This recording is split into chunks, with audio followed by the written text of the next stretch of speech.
Mi nombre es Daniel Olvera, tengo 20 años y el día de hoy quiero compartirles un poco de lo que ha sido mi vida y cómo Dios le dio la vuelta por completo.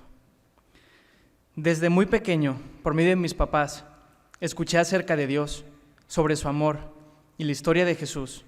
Me educaron con valores que estaban basados en la Biblia y por esa razón también veía que la vida de mis papás era diferente a la de otros que yo conocía.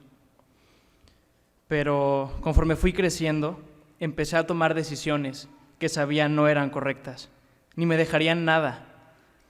Claro que todo esto lo hacía a escondidas, con mis compañeros. Esto porque a los ojos de otras personas, amistades, familiares, yo era un niño ejemplar, aunque yo sabía que no lo era. Estaba viviendo una vida doble, una ante mis papás y otra completamente diferente ante los demás. Asistí a varios campamentos, donde conocí a muchos jóvenes de mi edad. Notaba algo diferente en ellos, pero no me atrevía a reconocer qué era lo que ellos tenían. Ellos tenían una verdadera relación con Dios. Fue hasta un año después que mi vida empezó a tener muchos fracasos. Me empezaron a ocurrir situaciones que me hacían decir, ¿por qué me está pasando esto a mí, Dios? Mis padres se daban cuenta de todas estas situaciones en mi vida. Y un día mi mamá se me acercó y me dijo, Daniel, ¿qué más te tiene que suceder para que te des cuenta que Dios te está buscando? Estas palabras se me clavaron en mi mente. Sentí que fue Dios mismo quien me lo dijo y me di cuenta que ya no podía seguir fingiendo que todo estaba bien. Ese mismo día en la noche tomé la decisión de ser sincero con Dios. Ya no más vivir una vida doble. Oré y le pedí que por favor perdonara mi hipocresía y que transformara mi vida. Lo acepté verdaderamente como mi Salvador y como el Señor de mi vida. Finalmente tomé la decisión que desde hace mucho tiempo sabía que debía haber tomado, pero por muchos años el aparentar ser bueno y mi orgullo no me lo habían dejado. Esta decisión cambió verdaderamente mi vida. No fue como otras veces que simplemente eran mis propias fuerzas. Pude entender la paz de ser sincero con Dios. Me apropié de su amor. Empecé a disfrutar el leer la Biblia e investigar acerca de ella. Comencé a ver sus bendiciones conmigo y el cuidado que Dios tiene de mí. Me apropié de sus promesas y de su poder, sabiendo que todo estará bien a su lado, incluso cuando en las circunstancias difíciles no se vea así. Al día de hoy he tenido la oportunidad de compartir a mis amigos, buscando serles de bendición, entendiendo que Jesús da la oportunidad de ser un agente de cambio y de luz, aún en una sociedad donde el creer en Dios ya no está bien visto. Y poco a poco se va perdiendo la moralidad. Pero al día de hoy sé que en donde sea que Dios me quiera mandarme, me dará la oportunidad de compartir de su eterno amor a alguien que esté en la misma situación que yo estaba. Muchas gracias.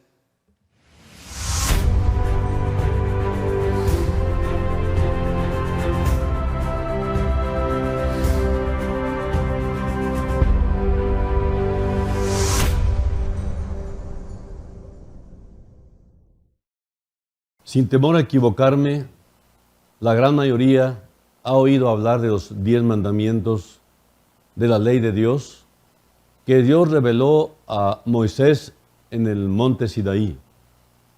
Y el problema es que no conozcan la ley o los 10 mandamientos, sino que no conocen la razón por la que fueron dados esos mandamientos.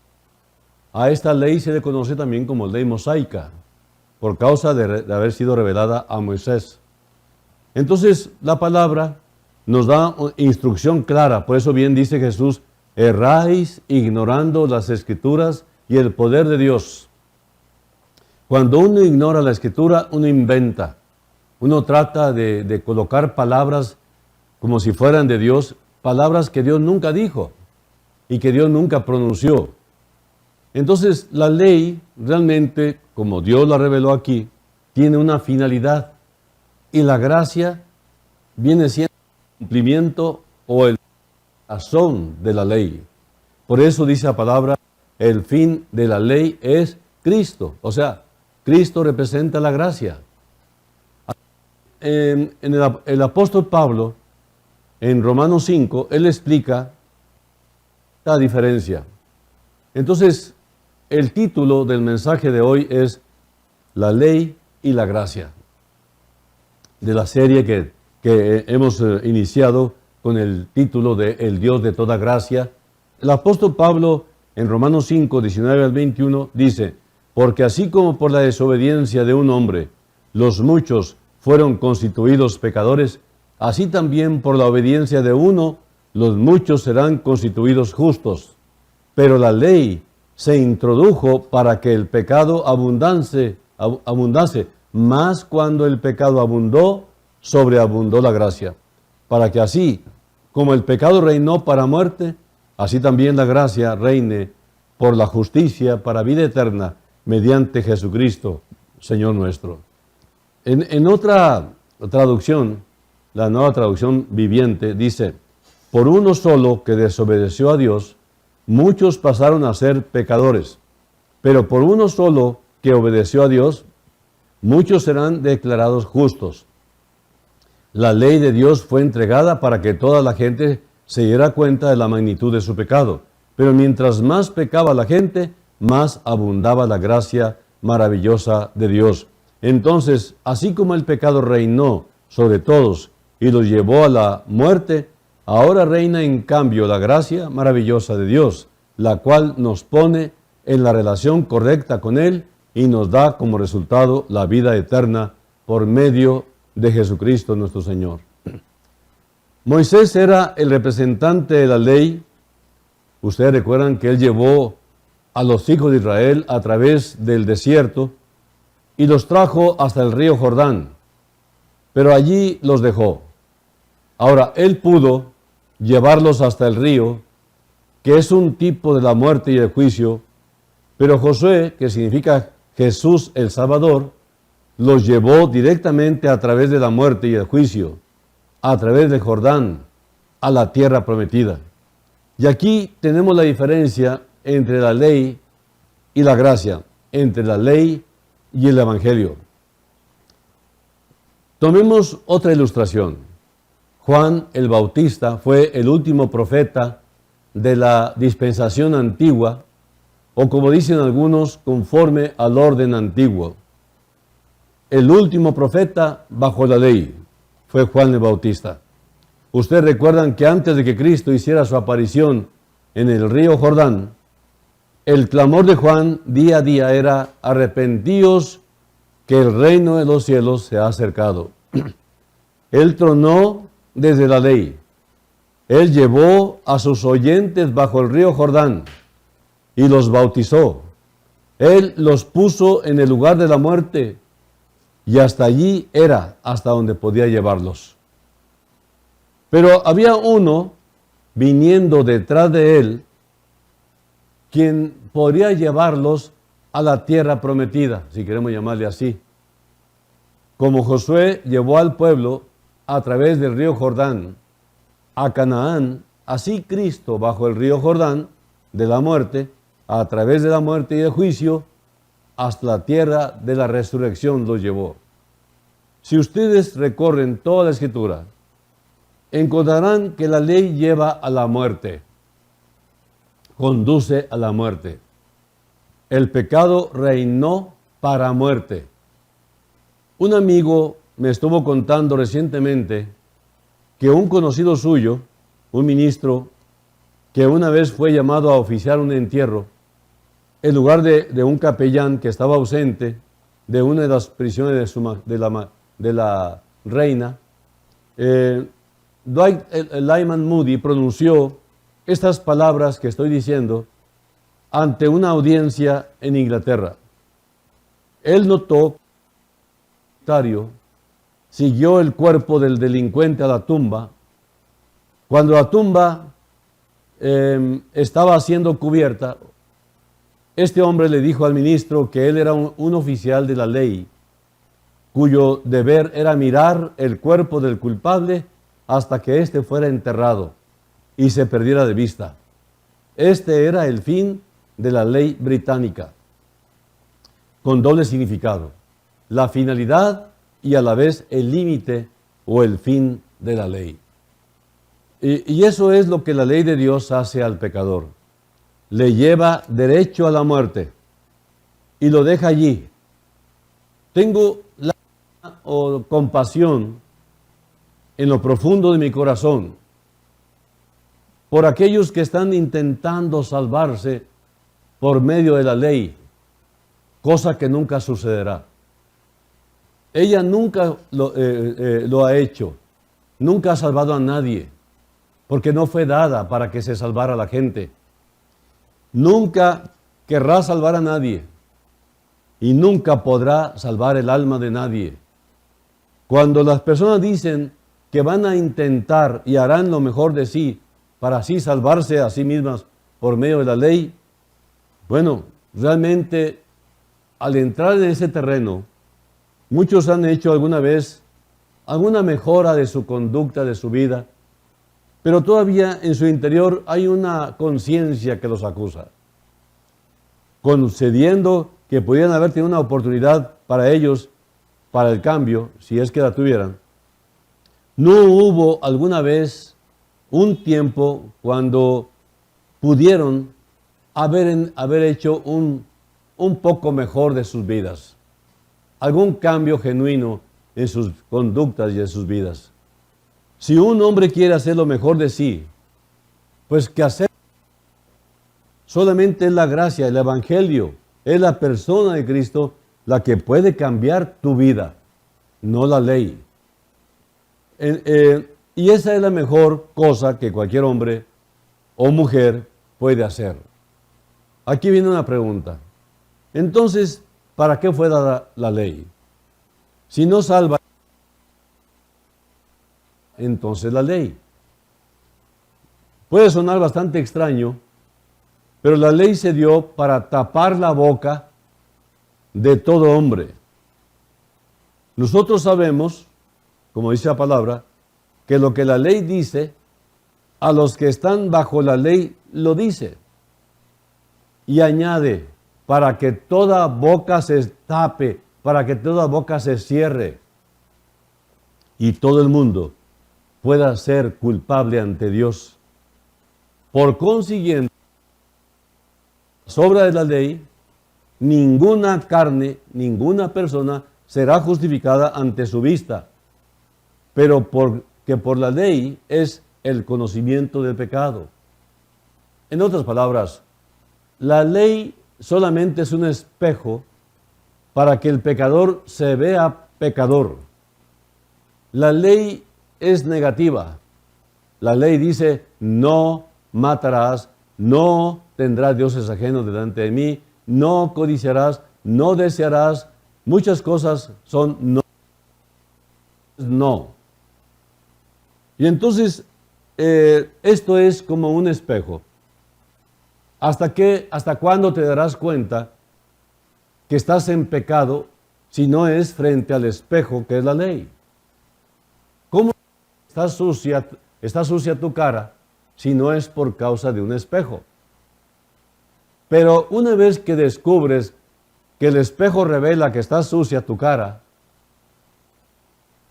el espejo no te va a lavar, el espejo no te va a limpiar, el espejo nada más te reveló que está sucio. Y entonces, esta ilustración nos lleva al punto de comprender la razón de la ley. La ley revela que eres un pecador, pero no te limpia tu pecado. Y entonces la ley, al revelarte tu pecado, te obliga y te empuja a buscar dónde te vas a lavar, dónde te vas a purificar eso que se descubrió mediante la ley. Aquí dice que la ley cierra mi boca. La gracia la abre. La ley encierra con llave mi corazón. La gracia lo abre. Y entonces la fuente de amor empieza a fluir hacia afuera por causa de la gracia en mi corazón. Cuando los hombres tengan sus ojos abiertos para ver esta verdad gloriosa en sí mismos, ellos cesarán su constante empeño de querer salvarse por medio de las buenas obras.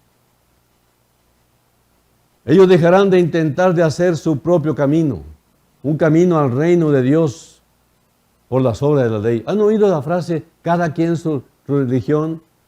Respeta la religión, respeta lo religioso. O sea, la gente siempre se cierra a un dogma, se cierra a un fanatismo. No quieren la apertura del conocimiento que les habrá de quitar la ignorancia de que van por un camino perdido.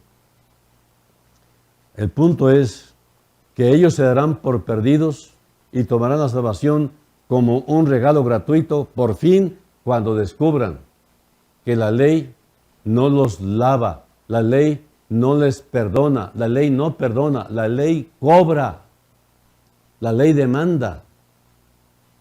Entonces la gracia viene siendo un regalo increíble, un regalo maravilloso de Dios, el cual nos otorga sin mérito alguno.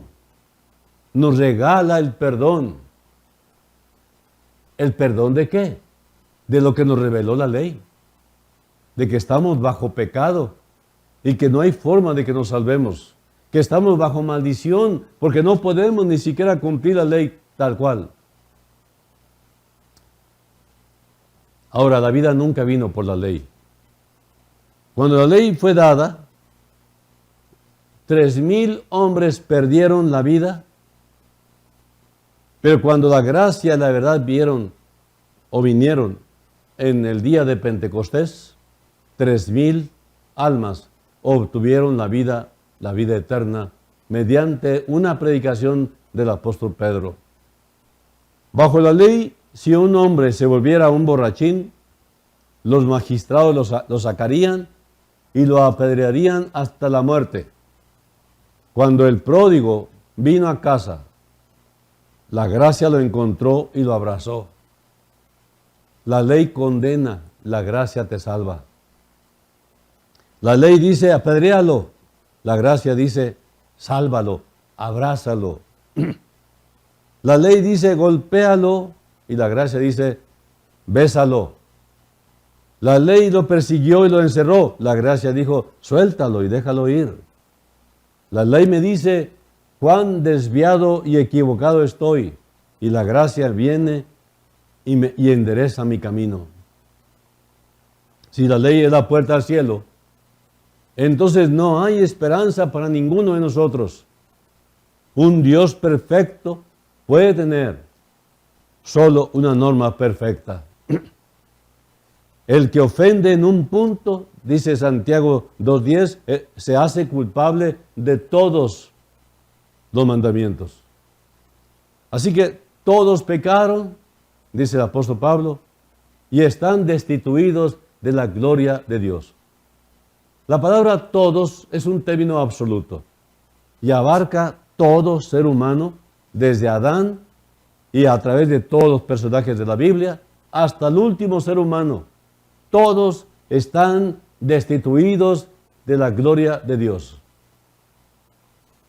¿Quién lo dice? La ley de Dios. Pero entonces viene la gracia. Y lo que está destituido, lo que está perdido, es encontrado por la gracia. Jesús vino a buscar y a salvar a todos. Vino a buscar y a salvar lo que estaba perdido. Jesús mismo dijo que el médico no atiende aliviados, no atiende sanos, atiende puro enfermo. Jesús vino a buscar a los perdidos. ¿Y quiénes son los perdidos? Toda la raza humana. Pablo dice a los Gálatas, ¿es la ley entonces contra las promesas de Dios? En ninguna manera, porque si la ley dada pudiera vivificar, la justicia sería verdaderamente por la ley. Pero la Escritura encerró todo bajo pecado, para que la promesa fuese dada a los creyentes por la fe de Jesucristo. Pero antes de que viniese la fe, estábamos guardados bajo la ley, encerrados para aquella fe que había de ser descubierta. De manera que la ley fue nuestro instructor, nuestro ayo, para llevarnos a Cristo, para que fuésemos justificados por la fe. Pero una vez venida la fe, ya no estamos bajo ayo, no estamos bajo instructor, porque todos sois hijos de Dios por la fe en Jesucristo. Esto está en Gálatas 3. Ahora, vemos aquí un poder impresionante de la gracia. Hay un contraste. Uno, Adán, trajo la desobediencia y el pecado, y como consecuencia la muerte eterna. Otro, llamado Jesús, trajo la obediencia y la vida eterna. Es lo que se llama gracia, es la ley y es la gracia. La ley y la gracia. Entonces, podemos ver aquí, como dice la palabra, así es, un solo pecado de Adán trae condenación para todos, pero un solo acto de justicia de Cristo trae una relación correcta con Dios y vida nueva para todos. Por uno solo que desobedeció a Dios, muchos pasaron a ser pecadores, pero por uno solo que obedeció a Dios, muchos serán declarados justos. La ley de Dios fue entregada para que toda la gente se diera cuenta de la magnitud de su pecado. Pero mientras más pecaba la gente, más abundaba la gracia maravillosa de Dios. Entonces, así como el pecado reinó sobre todos y los llevó a la muerte, ahora reina en cambio la gracia maravillosa de Dios, la cual nos pone en la relación correcta con Él y nos da como resultado la vida eterna por medio de nuestro Señor Jesucristo. Lo que estoy diciendo está en Romanos 5, del 18 al 21. Así vemos que la ley no puede dar vida. Todo lo que puede hacer la ley es traernos ante quien es la vida. La ley me empujó, la ley me llevó a buscar el perdón, a buscar la salvación. En otra parte, no en la ley, sino en la persona de Cristo. El fin de la ley es Cristo. La razón de la ley es Cristo. Entonces, así que vemos que la ley no puede dar vida y todo lo que puede hacer es traernos, repito, ante quien es la vida. Jesús dijo, yo soy la vida. Se dice que la ley es un ayo. Quizá algunos de ustedes no sepan lo que es un ayo o aya, pero es un instructor, así de simple. Lo busqué en Google. Ayo o aya es una persona que en una casa acomodada se encargaba del cuidado y educación de los niños. Hay diferencia entre la ley y la gracia.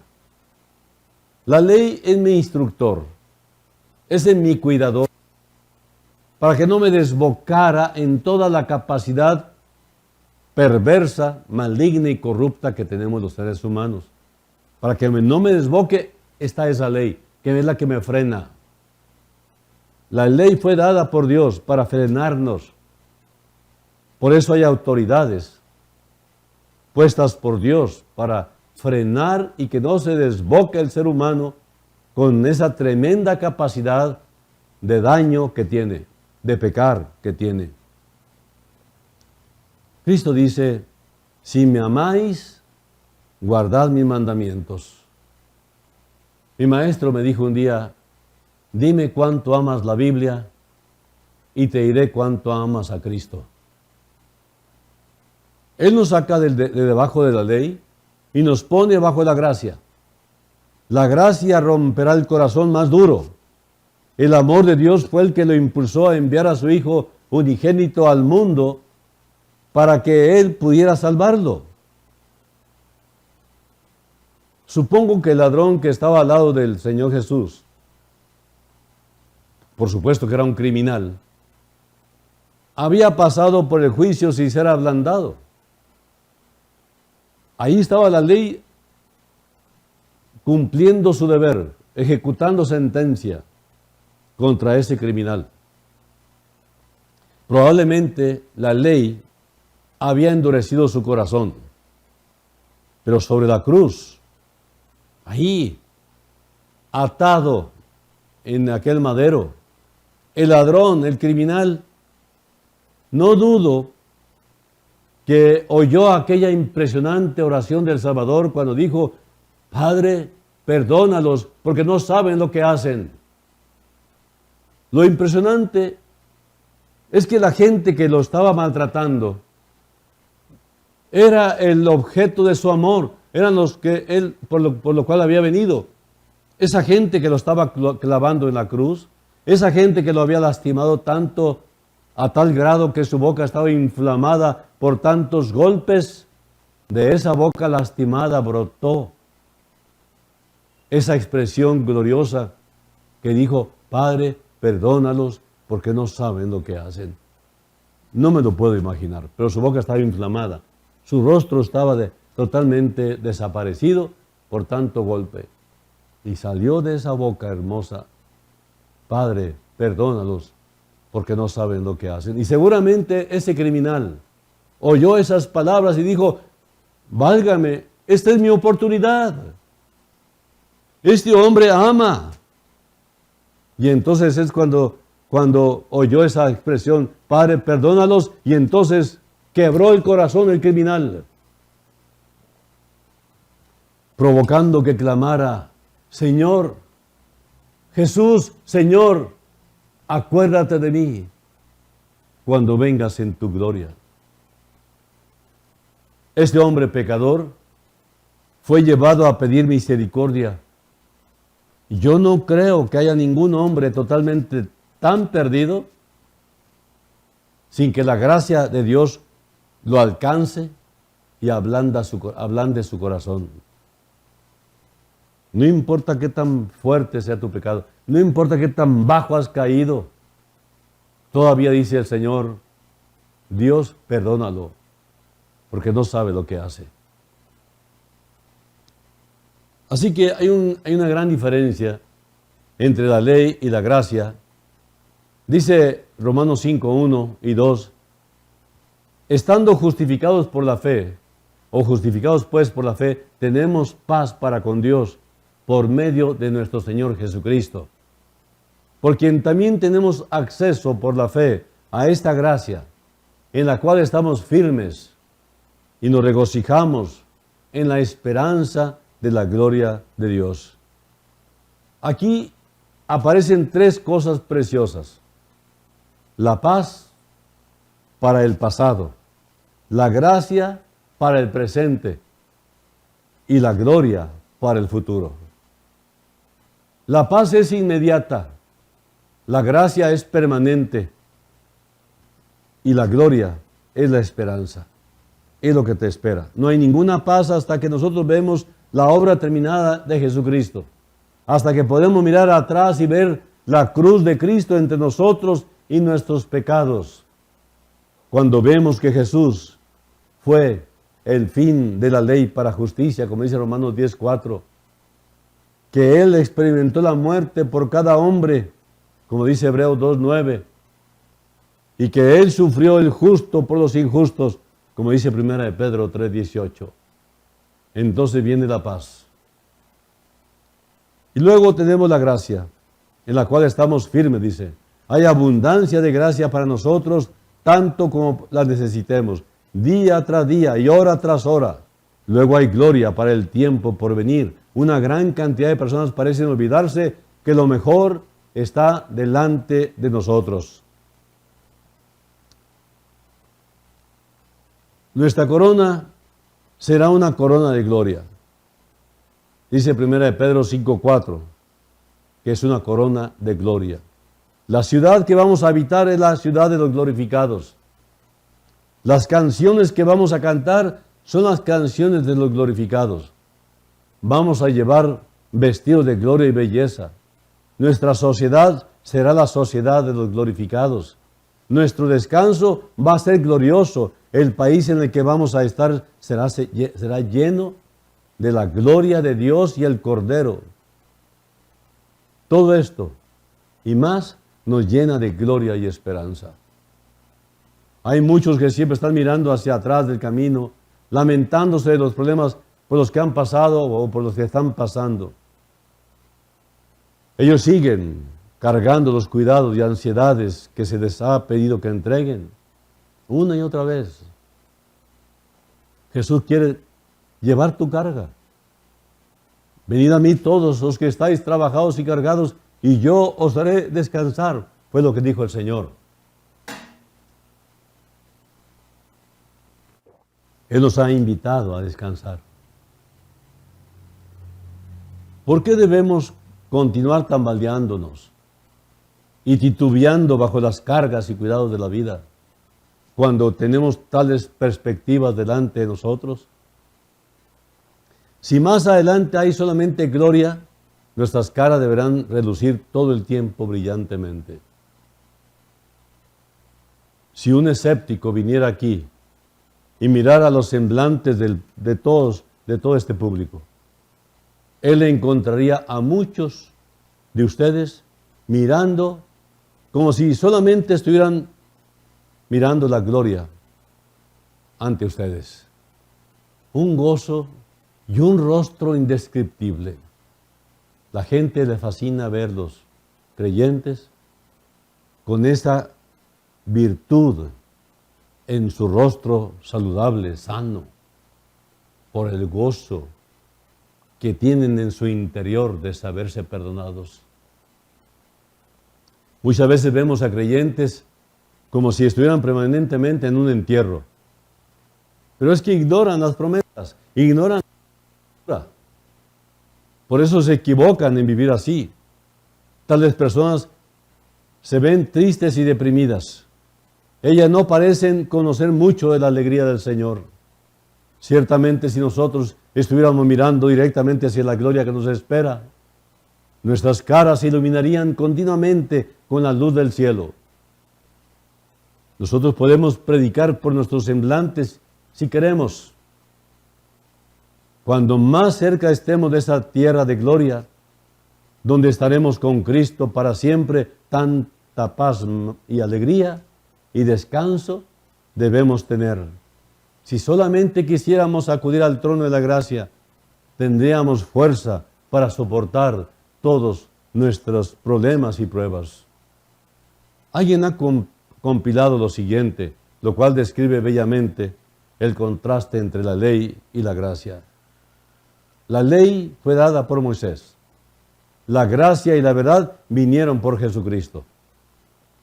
La ley dice, haz esto y vivirás. La gracia dice, vive y entonces hazlo. La ley dice, págame lo que me debes. La gracia dice, yo te perdono todo. La ley dice, la paga del pecado es muerte. La gracia dice, el regalo de Dios es vida eterna. La ley dice, el alma que pecare, esa morirá. La gracia dice, quien quiera que cree en Jesús, aunque esté muerto, vivirá. Y quien quiera que vive y cree en Él, nunca morirá. La ley pronuncia la condenación y la muerte. La gracia proclama la justificación y la vida. La ley dice, haz un nuevo corazón y un nuevo espíritu. La gracia dice, te daré un corazón nuevo y pondré un espíritu nuevo dentro de ti. La ley dice, maldito es cualquiera que no permanece en todas las cosas que están escritas en el libro de la ley para hacerlas. La gracia dice, bendito es el hombre cuyas iniquidades son perdonadas, cuyo pecado es cubierto. Bendito es el hombre a quien el Señor no imputará de pecado, no imputará iniquidad. La ley dice, amarás al Señor tu Dios con todo tu corazón y con toda tu mente y con toda tu fuerza.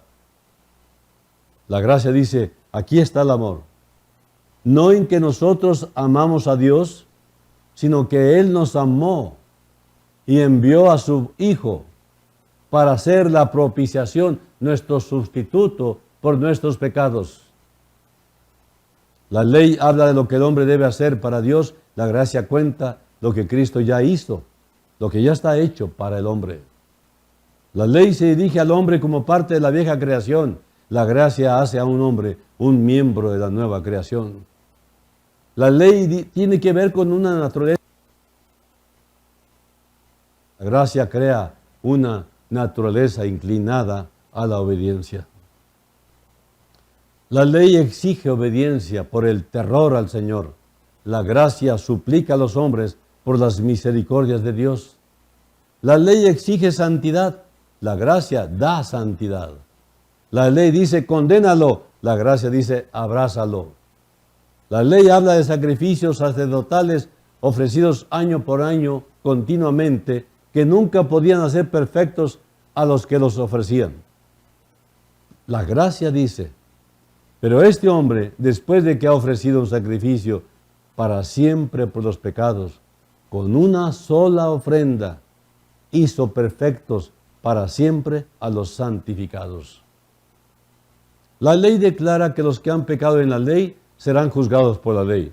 La gracia trae paz eterna al alma atribulada de cada hijo de Dios y proclama la salvación de Dios en desafío a las acusaciones del adversario.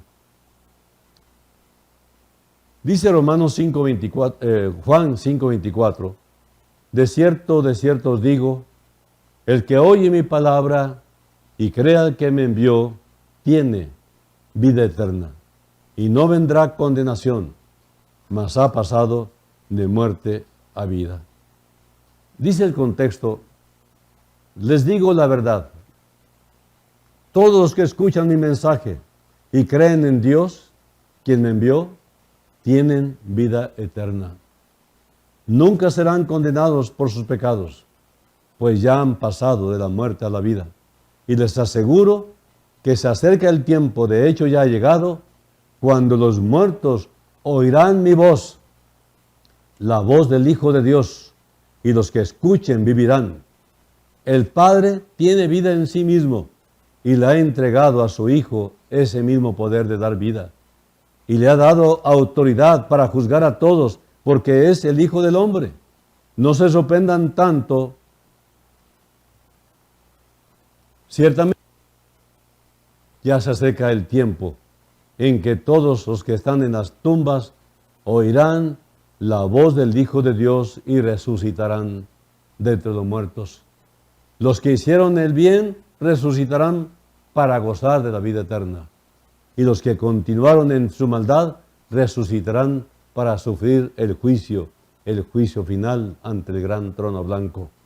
Yo no puedo hacer nada por mi propia cuenta. Juzgo según Dios me indica, dice Juan, por lo tanto mi juicio es justo, porque llevo a cabo la voluntad del que me envió y no la mía. Juan, que Cristo dijo. Y esto es lo que dijo Jesús.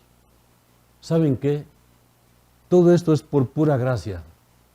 La ley te condena, la gracia te salva. Verdaderamente, quiero terminar diciendo lo siguiente. En 1 Juan 5, 11 y 12 dice, y este es el testimonio de Dios, que Dios nos ha dado vida eterna, y esta vida está en su Hijo. El que tiene al Hijo, tiene la vida. El que no tiene al Hijo de Dios, no tiene la vida. Y mi pregunta final para ti es, ¿lo tienes o no lo tienes? Quiero repetir, el testimonio de Dios es el siguiente. Este es el testimonio, que Dios nos ha dado, ya nos ha dado, vida eterna. Pero esta vida eterna está en su Hijo. ¿Quién es el Hijo? Jesucristo. El que tiene No solamente el que cree, sino el que tiene al Hijo, tiene vida eterna. El que no tiene al Hijo de Dios, no tiene vida eterna. Y la pregunta es, ¿lo tienes o no lo tienes? No estoy preguntando si crees, porque la gran mayoría en lo que es este continente occidental cree, pero no tienen a Cristo Jesús. El mismo apóstol Juan escribe diciendo, mas a todos los que le recibieron, a los que creen en su nombre, les dio potestad de ser hechos hijos de Dios. ¿Tienes a Jesús? ¿Lo quieres tener? Y yo te invito en este momento, que si la ley fue dada para que conocieras tu condición pecaminosa y de condenación, la gracia es la culminación de lo que la ley reveló. El fin de la ley es Cristo. El fin de la ley es la gracia de Cristo. Y cuando decimos la gracia de Cristo, es los brazos abiertos del Jesús bendito, perdonador, que te sustituyó en la muerte de cruz, para que no tuvieses que comparecer ante el juicio final. El juicio de la cruz es para ti, por fe, gratis, es un regalo. No tienes que sufrir como Cristo sufrió. No tienes que pagar como Cristo pagó. Lo que tienes que hacer es aceptar el pago. Yo te invito en el nombre del Señor a que abras la puerta de tu corazón que Jesús está tocando. He aquí yo estoy a la puerta de tu corazón. Estoy llamando. He aquí yo estoy a la puerta. Ábreme la puerta.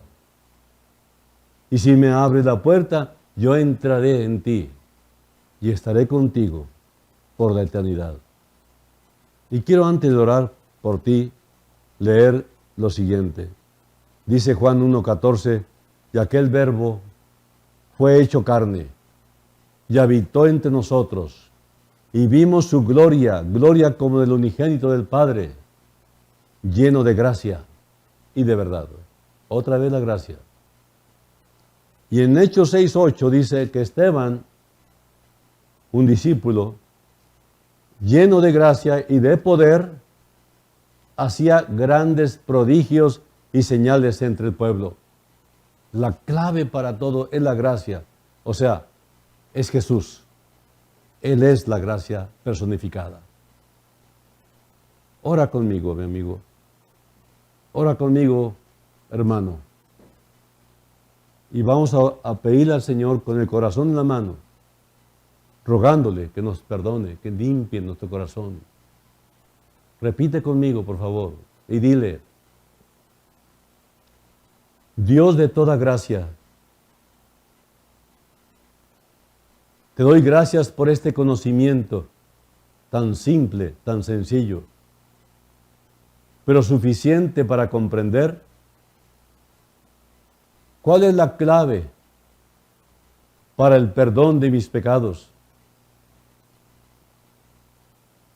¿Cuál es la clave para que yo quede tan limpio y tan santificado como si nunca hubiera pecado antes? Y todo por la obra hecha por Jesús en la cruz del Calvario. El justo por el injusto que soy yo, tomando mi lugar, pagando el precio que demanda la justicia de Dios por mi vida de pecado. Te ruego, pues, ya que tocaste mi corazón, que entres, porque te abro la puerta de par en par, urgido del perdón, urgido de tomar esta oportunidad que me brindas para iniciar a partir de hoy una vida nueva, quiero nacer de nuevo y te acepto como mi único y suficiente Salvador. Gracias.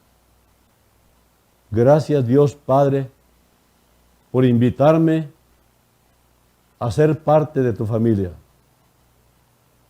la familia de Dios. Ahora sé que soy tuyo, porque me compraste con tu sangre. Te pido pues, Señor, eches mano de mí para lo que desees hacer, empezando con mis amados familiares. Todo el tiempo que me permitas vivir, me ofrezco a tu servicio. En el nombre de Jesús. Amén. El trabajo de Dios ya está hecho. Lo que tenías que hacer ya está hecho. Ese es un regalo. Y si tú oraste esta simple oración y te la apropiaste como tuya, quiero que sepas que a partir de este momento eres una nueva criatura. Él no te quiso reformar, Él no te quiso parchar, Él quiso hacer de ti una persona totalmente nueva. De modo que si alguno está en Cristo, nueva criatura es. Las cosas viejas pasaron, he aquí, todas son hechas nuevas. Que Dios te bendiga y nos vemos la próxima con el favor de Dios. Un abrazo para todos y sigamos cuidándonos. Hasta luego.